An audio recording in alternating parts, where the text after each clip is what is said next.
Os fundamentos do historicismo. Artigo escrito pelo professor Edgar Dias de Vasconcelos. William Dilley.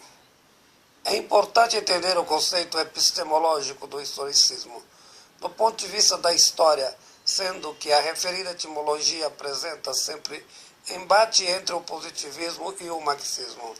O historicismo é uma corrente filosófica específica que, a priori, não é idêntica ao marxismo, do mesmo modo o positivismo. Ambas aproveitam seu caráter geral com as finalidades de fundamentar aspectos particulares das formulações referidas.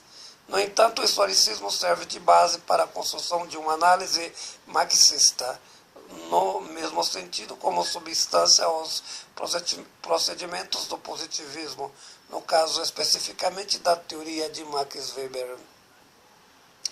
Podemos observar no marxismo uma vertente historicista muito comum em outras ciências. Existe uma epistemologia em que se usa a teoria historicista como apoio para substanciar a ciência, seja ela social ou da natureza. O historicismo fundamenta-se em três teorias básicas, as quais serão explicitadas nesse artigo. O primeiro pressuposto é determinado do seguinte modo: qualquer fenômeno ou fato social, seja cultural ou político, só poderá ser compreendido na sua perspectiva histórica. A história é o centro da análise de toda explicação epistemológica. Fora do tempo histórico não há possibilidade de objetivar a análise. A respeito da segunda definição, há uma diferença necessária entre os fatos históricos sociais em relação aos fatos naturais. Em consequência, as ciências que estudam esses fatos sociais e naturais são de ordens diferentes. Na terceira formulação, não apenas o objeto em pesquisa é histórico, está inserido na perspectiva da própria realização da história, compreendem-se os fatos sociais.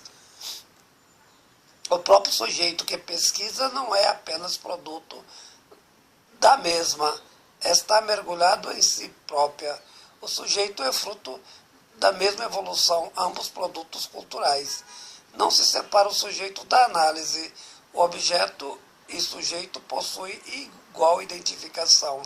Nesta lógica reside a dificuldade de entender a objetividade da compreensão de qualquer fator fenomenológico. Com efeito, não existe conhecimento fora da história. Tudo desenvolve dentro das suas circunstâncias. O que é interessante, essas teses do movimento historicista são formulações também do marxismo. O primeiro questionamento desenvolvido pelo historicismo foi formulado por um grande pensador, Droysen, um grandioso historiador que escrevera um texto em 1873, o primeiro a colocar a questão epistemológica como uma hipótese relativa. A relatividade do conhecimento por intermédio da história refere-se à análise, o sujeito como produto do fato social. Droysen ataca a ideia de que a ciência histórica possa ser uma ciência completamente objetiva. Considerava que o historiador verdadeiro não é neutro. A ideia da objetividade é simplesmente absurda. Para o filósofo, um cientista realmente sério jamais poderá buscar a realidade pura, crua e nua, simplesmente porque esse procedimento não é possível ser realizado pelo sujeito conhecedor. Tudo é, de certo modo, relativo no ponto de vista como produto da cultura local, do senso dessa cultura. Difícil alguém superar o próprio senso e compreender a realidade com outras mediações a não ser da produção cultural do mundo em que está inserido. Aqui se chega à primeira grande verdade a respeito da história e do relativismo. Não há de fato uma história objetiva, como nenhuma explicação a respeito das ciências, sobretudo quando se refere às ciências do espírito. Encontramos verdades que resultam de convicções particulares, políticas e religiosas, o que é o entendimento a não ser o reflexo do modo particular da compreensão de uma projeção, do processo de síntese individualizado. Conhecer é tão somente particularizar. Joyce reconhece que esse método só pode levar a conhecimentos parciais, unilaterais. A ciência, desse modo, tem de necessariamente reconhecer que é essencialmente unilateral. A análise não é a verdade, significando que não é possível chegar ao conhecimento absoluto nas ciências do espírito por nenhum caminho. É fundamental reconhecer tal limitação, seja qual for a metodologia da interpretação ou compreensão. É impossível saber total. Esse é o grande preceito do historicismo.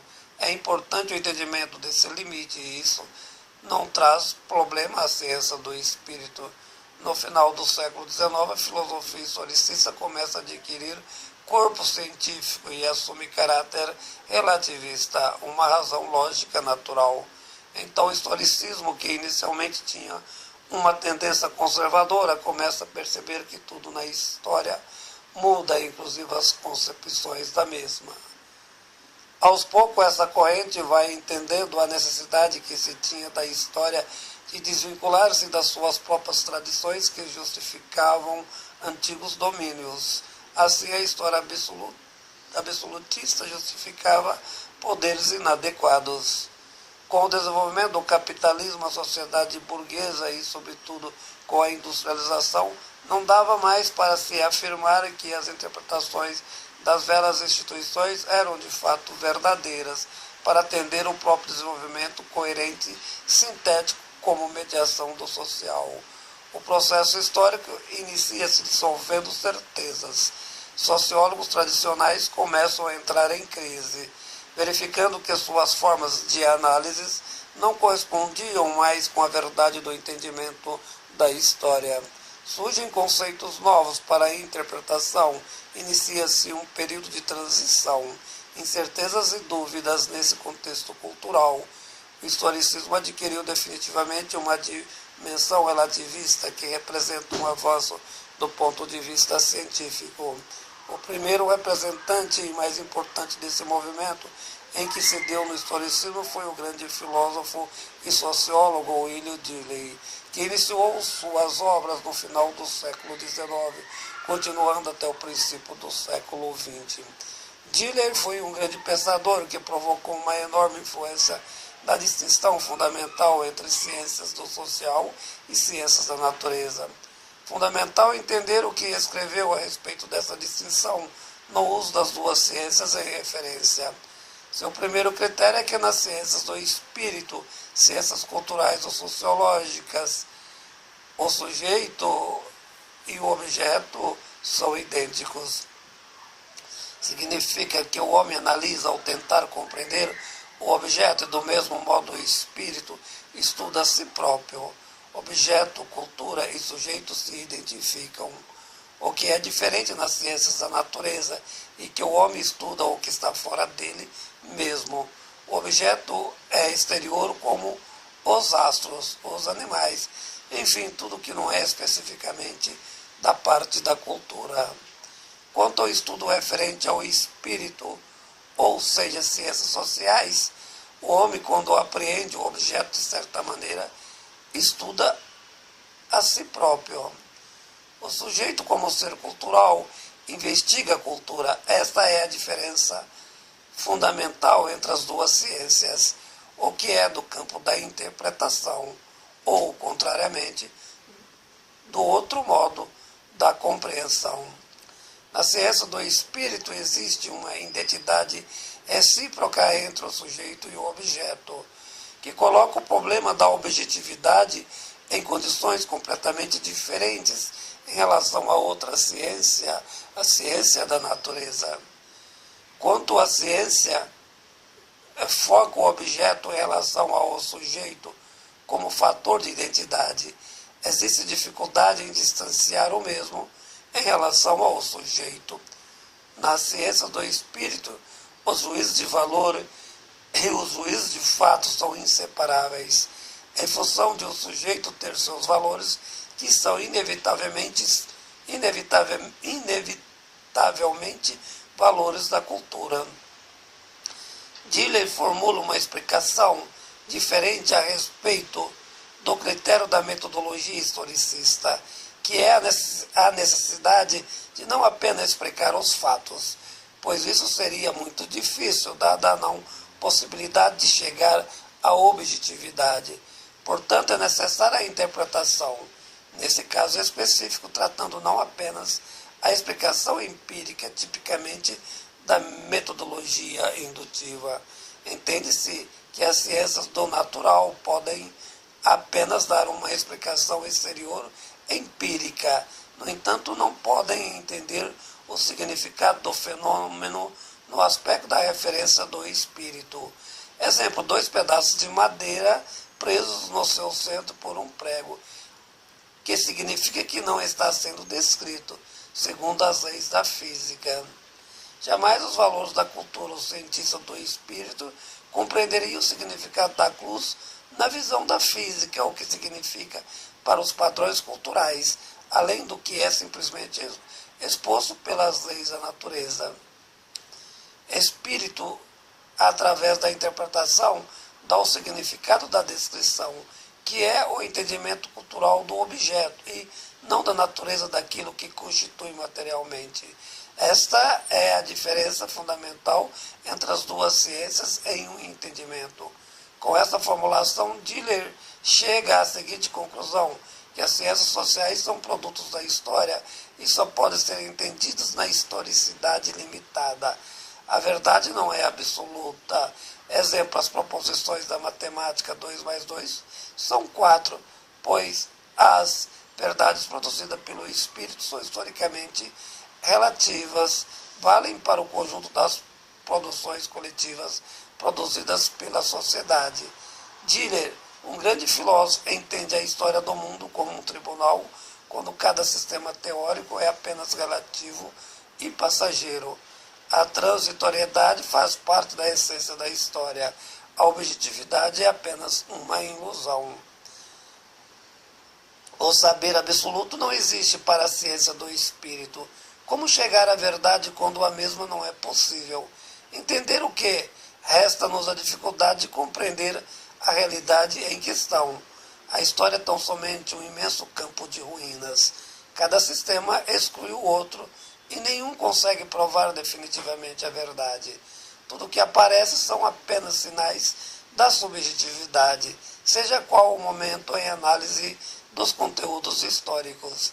Na multiplicidade do sistema das filosofias, diversas teorias se entendem até de forma ilimitada e caótica, sem perspectiva para a solução.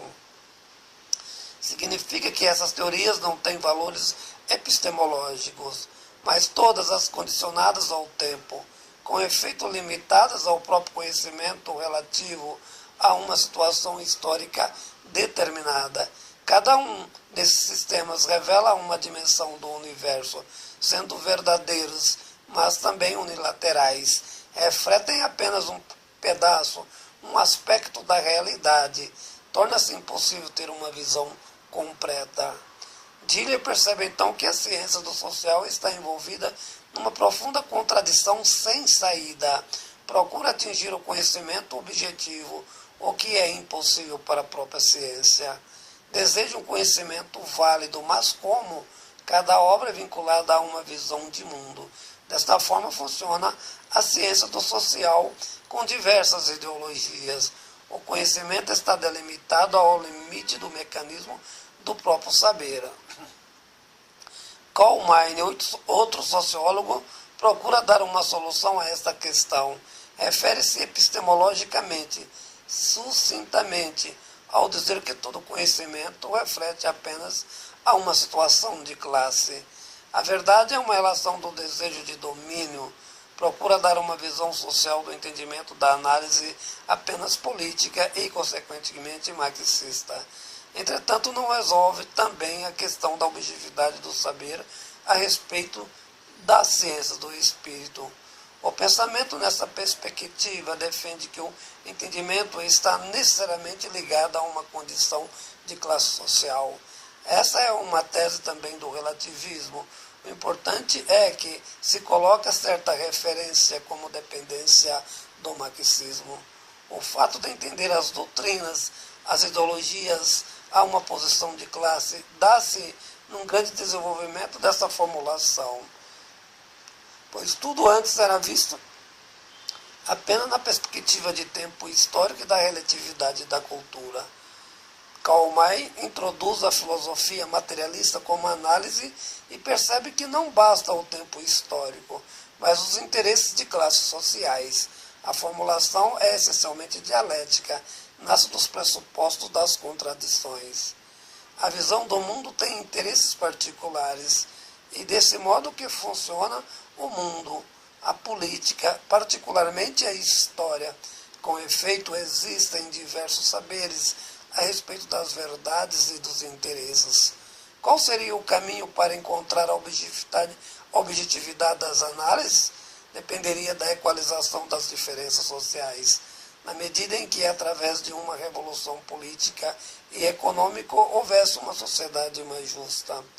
Com a diminuição da distância das classes sociais, diminuiriam as ideologias e, com isso, as análises sociais seriam mais objetivas. Com efeito, Maine propõe a filosofia marxista como solução da questão relativista e historicista da análise.